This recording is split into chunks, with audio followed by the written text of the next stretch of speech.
देखिए बच्चों, इंटर की क्लास में अभी तक दोनों ही पीरियड में हम दो दो वीडियो डाल रहे थे, दोनों फर्स्ट के डाल रहे थे। अब फिर से एक में फर्स्ट और एक में सेकंड बताया जाएगा। सेकंड में जो प्रश्नावली 10 थी वो पूरी हो गई है, केवल विविध प्रश्नावली बची है 10 की, उससे हम पढ़ाते हैं। कहता है विविध प्रश्नावली में पहला सवाल, एक्स वाई तल में एक्स अक्ष की धनात्मक दिशा के साथ वामावर्त दिशा में 30 अंश का कोण बनाने वाला मात्रक सदिश लिखिए। सवाल क्या है? सवाल में कह रहा है, आपसे इधर किनारे थोड़ा लिखे दे रहे हैं। सवाल क्या कहता है? पहला कहता है एक्स वाई तल में एक्स अक्ष की धनात्मक दिशा के साथ वामावर्त दिशा में 30 अंश का कोण बनाने वाला मात्रक सदिश ज्ञात कीजिए। मात्रक सदिश लिखिए। देखिए 3D है, 3 डायमेंशन है, बहुत ही कायदे से सवाल समझना है, नहीं तो फिर समझ में नहीं आएगा। 3D है। देखिए सवाल को लगाने के पहले इस सवाल की बेसिक चीज बता देते हैं हम। 3D है ये, देखिए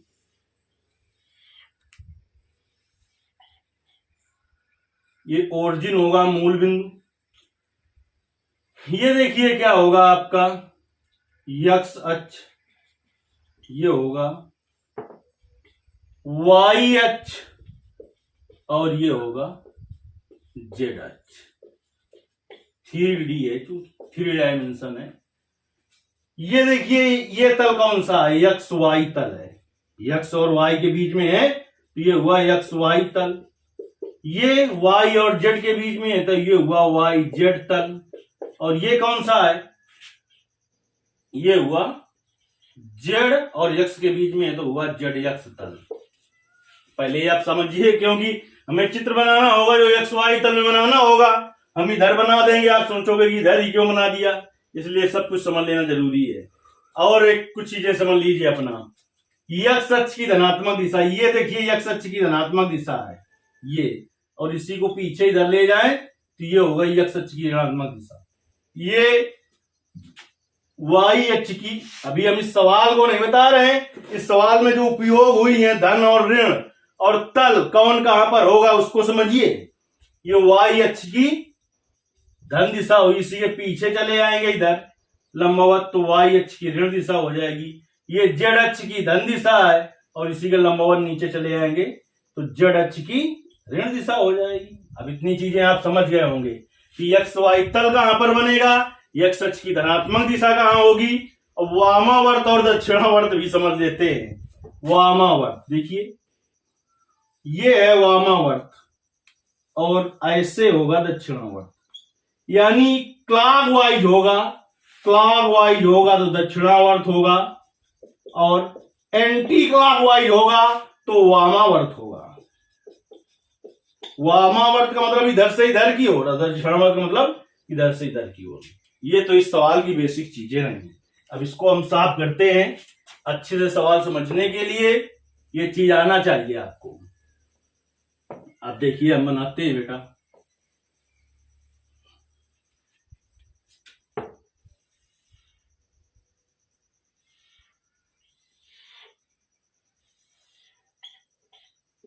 एक्स वाई और जेड, ये हुआ मूल बिंदु ओ। समझ रहे हैं आप? अच्छा, एक्स वाई तल में तो ये हुआ एक्स वाई तल है आपका। ये एक्स अक्ष की धनात्मक दिशा, ये होगी एक्स अक्ष की धनात्मक दिशा के साथ वामावर्त, यानी इधर से 30 अंश का कोण बना दीजिए। ये हो गया आपका 30 अंश। एक्स अक्ष की धन दिशा यही तो है, इधर जाएंगे तो ऋण दिशा मिलेगी। वामावर्त दिशा में 30 अंश का कोण बनाने वाले सॉरी देख लेते हैं क्या है। 30 अंश का कोण बनाने वाला मात्रक सदिश लिखना है। चलिए यहां पर एक बिंदु ले लेते हैं PM, ठीक, इसका 2 डायमेंशन में है तो x और y निर्देशांक मान लेते हैं। इससे इस पर लंब डाल देते हैं। क्या हम डाल देते हैं? लंब डाल देते हैं, लंब यम लिख दें, इसे लंब डाला यम लिख दें, कुछ दिक्कत नहीं। ये 90 अंश का कोण है। तो देखिए यहां से ये x का मान है, x अक्ष में तो ये x होगा, और ये y अक्ष में मान है तो ये y होगा, ठीक। अब आप जानते हैं 90 अंश के सामने की भुजा कर्ण होती है, तो 90 अंश के सामने की भुजा हुई कर्ण। तो समकोण त्रिभुज, समकोण और त्रिभुज, ये समकोण का चिन्ह है, नहीं अपना हिंदी में लिख लो भाई। समकोण, तो समकोण का चिन्ह था जो बनाया था हमने, ये परपेंडिकुलर यानी लंबवत समकोण त्रिभुज OMP में पहले हम लगा दे बेटा, अगर साइन थीटा बराबर, चाहे साइन थीटा बराबर क्या होता है? लंब बटे कर्ण। तो देखिए इस 30 के सामने भुजा लंब हुई तो हो गया PM बटे, चाहे पहले अगर x का मान निकालना चाहते हो पहले तो पहले लगा दो cos थीटा। देखिए इसके सामने भुजा तो लंब हुई, कर्ण निश्चित है कि 90 अंश के सामने भुजा कर्ण होगी। इससे जुड़ी भुजा क्या हुई? आधार। हाई स्कूल त्रिकोणमिति की जो वीडियो डाले हैं, नहीं समझ पा रहे हो कि लंब कहाँ होगा कर्ण कहाँ होगा, तो उसको समझ लीजिए। इसीलिए कहते हैं कि हर चीज बहुत अच्छे से आनी चाहिए। अरे नहीं समझ में आया तो अब समझ लो तुम, 90 के सामने भुजा हुई कर्ण, और इस जो कोण लिया जाता है उसके सामने की भुजा होती है लंब, और उससे जुड़ी भुजा होती है आधार।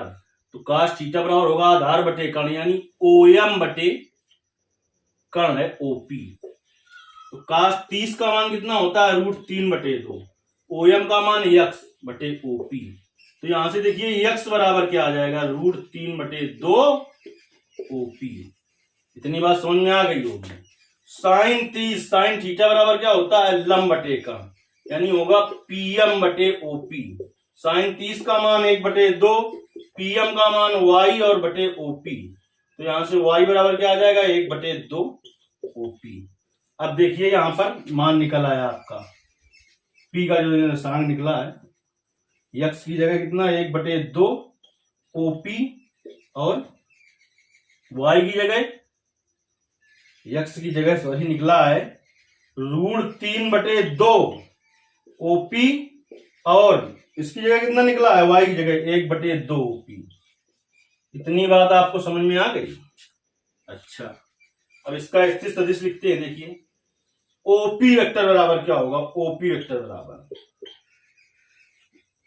x का √3/2 OP, और I का एक स्थिर सदिश लेंगे जब, और y का 1/2 OP और J का f होगा। क्या होगा? OP और J का f। इतनी चीज आपको समझ में आ गई होगी जहां तक हम सोचते हैं। OP वेक्टर बराबर, इधर से OP क्या होगा? कॉमन हो जाएगा, तो √3/2 I का f होगा प्लस 1/2 J का f होगा। चलिए अब हम ऊपर आते हैं इधर। ये OP गुणा में है, भाग में आ जाएगा, तो OP वेक्टर बराबर क्या होगा? OP वेक्टर बटे OP बराबर √3/2 I का f और प्लस 1/2 J का f। देखिए n वेक्टर, n का f बराबर क्या होता है? सबसे पहले ये समझ लेते हैं कि OP वेक्टर, यानी चाहे इसे मॉड OP वेक्टर लिखें और इसके मापांक को चाहे OP लिखें, बात एक ही है। अरे मॉड A वेक्टर बराबर A होता है, ये सूत्र आपको बताया गया है पहले। तो यहां पर हो जाएगा OP वेक्टर बटे mod OP vector. Mod OP vector बराबर OP होगा, क्योंकि मॉड A वेक्टर बराबर A होता है। बराबर क्या हो गया? √3/2 I का f प्लस 1/2 J का f। अब देखिए n का f बराबर क्या होता है? वेक्टर n बटे मॉड वेक्टर n। तो इसे लिख सकते हैं OP का f लिख सकते हैं या n कैप भी लिख सकते हैं। n कैप बराबर हो जाएगा √3/2 आई कैप प्लस 1/2 जे कैप। बहुत ही अच्छे से हमने इसको समझाने का प्रयास किया है, फिर भी नहीं समझ में आया तो कमेंट करके बताइए, तो हम फिर से इसको समझाएंगे। अब देखिए दूसरा सवाल भी लगा लेते हैं। चाहे से n कैप की जगह OP कैप लिख दें, यही मात्रक सदिश होता है। मात्रक सदिश n कैप बराबर वेक्टर n बटे माड वेक्टर n।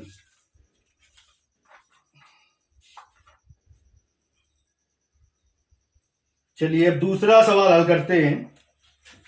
दूसरे सवाल में क्या कह रहा है, बिंदुओं P x1, y1, z1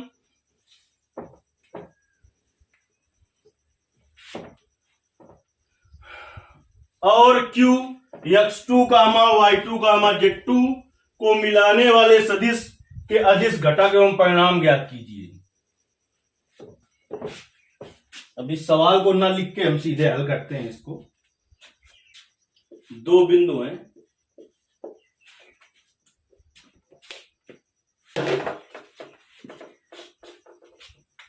एक बिंदु है P और एक है Q।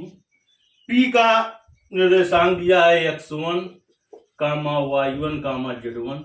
Q का दिया है x2, y2, z2।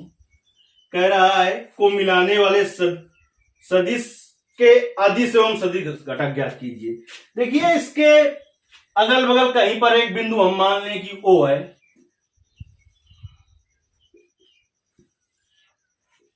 तो अब देखिए मूल बिंदु O के सापेक्ष P और Q के स्थित सदिश क्या हो जाएंगे, OP वेक्टर बराबर हो जाएगा x1 I cap plus y1 J cap plus z1 के कैप। OQ वेक्टर बराबर हो जाएगा x2 आई कैप प्लस y2 जे कैप प्लस z2 के कैप। सवाल में क्या कहा है, उसने हमसे कहा है बिंदु P और Q को मिलाने वाले, यानी P से Q को मिलाने वाले मतलब PQ। तो देखिए PQ वेक्टर बराबर क्या होगा, बाद वाले का स्थित सदिश माइनस पहले वाले का स्थित सदिश, यानी OQ vector minus OP vector.